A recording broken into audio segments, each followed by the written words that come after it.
Hey, you guys. Well, today I have my good friend Anthony O'Neill, AO, on with me. Thanks. Welcome back. What's up, Rach? How I know it's COVID, but we're family. We're family.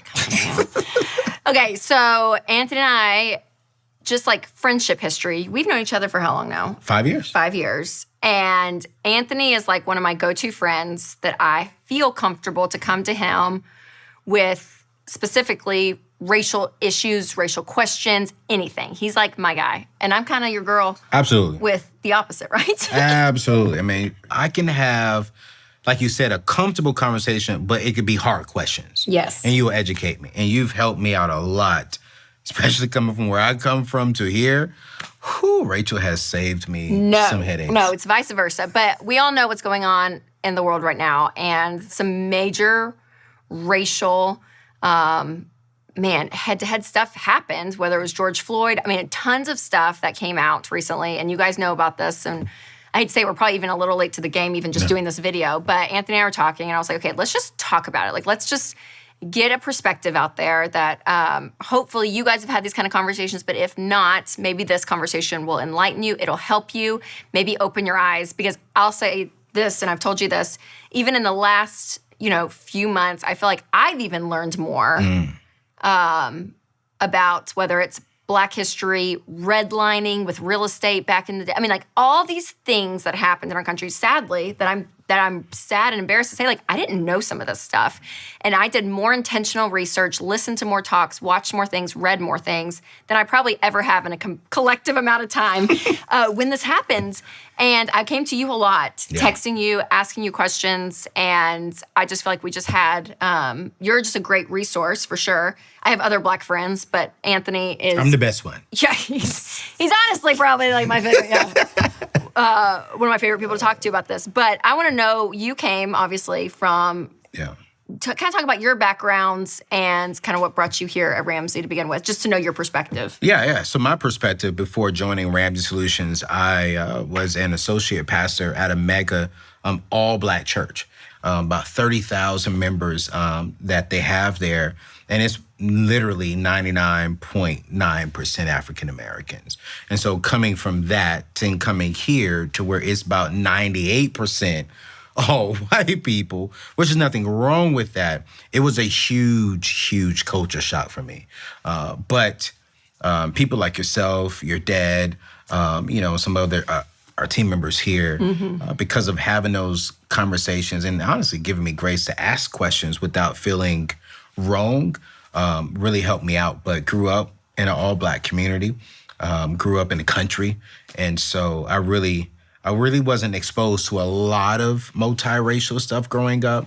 And so that's just really my background. Yeah, well, it's good because I think that perspective is so key. So with, again, it's such a heightened topic right now. It's a very sensitive topic. And I know I can say for me, as a white person, I'm probably less guarded with you because I feel like I can just ask it probably in the wrong way. And you probably would. And if you say it in the wrong way, I'll tell you. Yeah, I was going to say, you correct me in a very nice way, but you're like, you can't say that right. I'm like, okay, I don't know. Right. But what are some things that you feel like it's really important for white people to know about Black people during this time?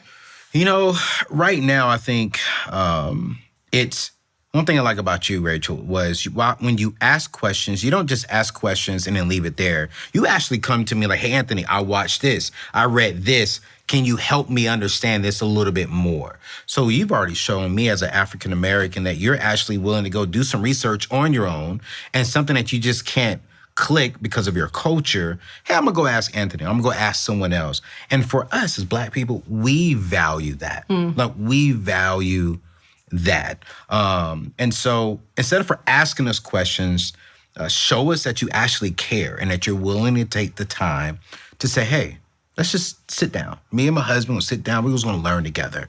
And then if you have more questions, now that's an intelligent conversation because now we can both have the conversation together. So that's one thing. It's just go out there and just do the research and just expose yourself, and you'll be able to learn what we're going through. Number two, a lot of people, let me tell you this is where people mess up at a lot. They come to me as a Black person and say, how are you feeling? I think the very first thing you need to say is, how are you feeling? You came to me when the George Floyd, like, man, that was wrong. What happened to George was wrong. It's terrible, yeah. For me to hear you say that as a white person that was wrong, that made me even more comfortable to have a conversation with you, because I know in your heart, you're like, okay, that was wrong. You're not just asking me how I felt, but then in your heart is like, nah, he deserved it, or whatever it is. So to show that, hey, what's happening is wrong. I'm sorry about that. What can we do? How can we come together? Those are just two major things. Do the research, ask the right questions after you research, but then two, let us know, like, hey, what's happening? That's wrong. Yep. Yeah. And I would say, as a white person, I think there was a level of ignorance that I had. And the more and more, I dug into this stuff, I'll be honest, like, the harder it was. There were points I was like, I couldn't even watch the George Floyd whole thing. I think I even told you that, remember? You did, yeah. I was like, Anthony, I couldn't even finish it. I just had to stop. And you said, Rachel, did you ever watch finish it? I did, but it was terrible. But I I didn't want to. Do you know what I'm saying? So I'm like, part of the hesitation, I think maybe for some white people is like, I know the answer that's probably out there, and I wish it wasn't that answer, and I wish that didn't happen, and I don't even want to see it. I don't want to hear about it because it's so terrible. So I feel like pushing against that feeling of being uncomfortable is really important to educate yourself, to know. I know I don't want to go back, but we always just do this. We're just in the office having a conversation. This is us like twice a week. Twice a week, honestly. But it's like, there's nothing wrong, and I think white people need to hear this, and I'm gonna say this. Black people don't think every white person is a racist or every white person is bad. We don't think that. Like, there's no way. You're one of my closest friends. My publicist, Heidi, she's white. I mean, my whole team, and these some cool, loving white people.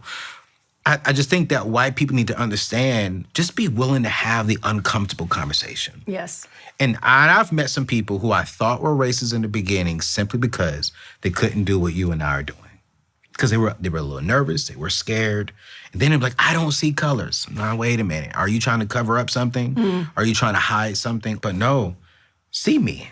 Yep. See me and love me for who I am.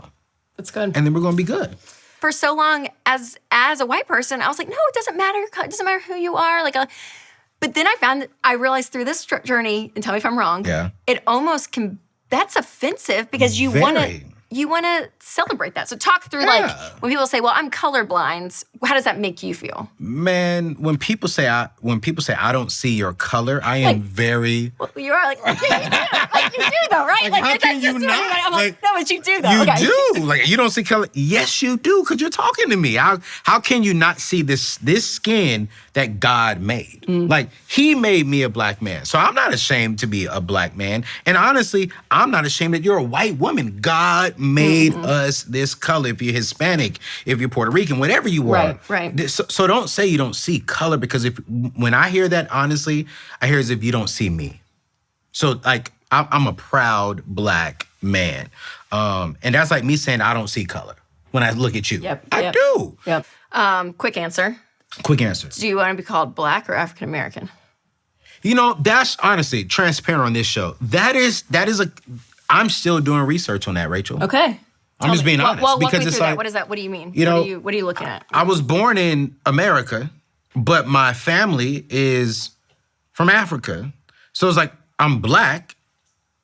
And then, in my culture, we have this question, though. I'm not African American, I'm black. Or I'm not black, I'm African American. You got people from Africa telling all black people, come home. Well, I am home. I was born in America. So I'm still learning, what's the proper thing for me to be teaching my kids when we come up. Are we African American? Because not all African Americans are from Africa. Right. So it's like, so that's something that I am still... I don't care. Call me African American, call me black. Call me Anthony O'Neal. Call me Ayo. Yeah, just call me Ayo. When you hear the word white privilege, Ooh. What do you think? So before I address white privilege, I like to address the word privilege. And I think there's nothing wrong with privilege, because my child is going to have privileges that I didn't have because they're connected to me. I believe privilege is good as long as you're stewarding the privilege well. So you have certain privileges being the daughter of Dave Ramsey, which you're stewarding that well. You work hard, just like all the other personalities. You're out there working, doing everything that we're doing. That's good steward privilege. Now, when you add the word white privilege in front of it, the African American people, we think that it's like you can just walk into one room. Prime example. Rachel can walk into one room, I can walk into one room, and simply because you're white, you will be chose. That's privilege. That's white privilege. We can have the same degree, we can have the same thing. How is it that a black person can have the same degree as a white person, going to the same job field, and studies are showing that the white person make more money? That's white privilege. I think a lot of it just goes back to just some of the unfortunately unfair things that do happen outside of like our world. Yes. As far as in Ramsey Solutions. For sure. No, that totally makes sense. Okay, so what can people be doing, do you think, to help with this issue? Because I'm kind of getting to the point people are saying, which I agree with. They're like, it's not just enough not to be racist. Yeah. But to go forward and stop Yeah. jokes, stories, whatever it is, right? Like getting to the point that like your threshold is so small for anything like that you stand up and kind of cut that off. If we're really going to fight against everything, we have to, behind closed doors, have integrity and character. And we have to check our friends. We have to check ourselves, our personal thoughts, our peers. Because if racism is going to change, it starts with one person at a time. Yeah. And it starts internally. No one can come to me and talk about you. No one can come to me and talk to me about my publicist, my team, about Dave, because they know Anthony loves all people. And you have to be willing to lose friends who do not care to change. Yeah. And I think once we do that, that is important. We can't just say, I'm not racist, but then you're chilling with racist people. Well, you're guilty by association. And I just believe birds of a feather flock together. And be willing to learn. Like, I got to give it to you, Rachel, which I hope if you're watching this, take after Rachel. She asked, and you listen because you want to learn. You don't listen because you want to respond. And I think if we can do that, that is so, so good. And that's not just for white people. That's for black people, too.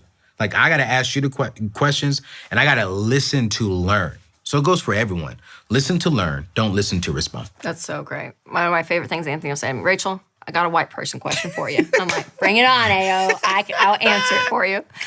Well, I would just challenge you that if you look around and everyone, and this is, again, if everyone is the exact same religion as you, if everyone looks just like you, shake it up a little bit. Like, just find someone just asking questions and educating yourself. I think it just brings the humanness down and helps solve a really sad problem that's out there. So, Ao, thanks for being on. Rach, anytime. Oh, so fun. Rachel, Okay, cool. check out Anthony's YouTube channel. It is blown up. It really has. God is good. Are you just like, I'm grateful.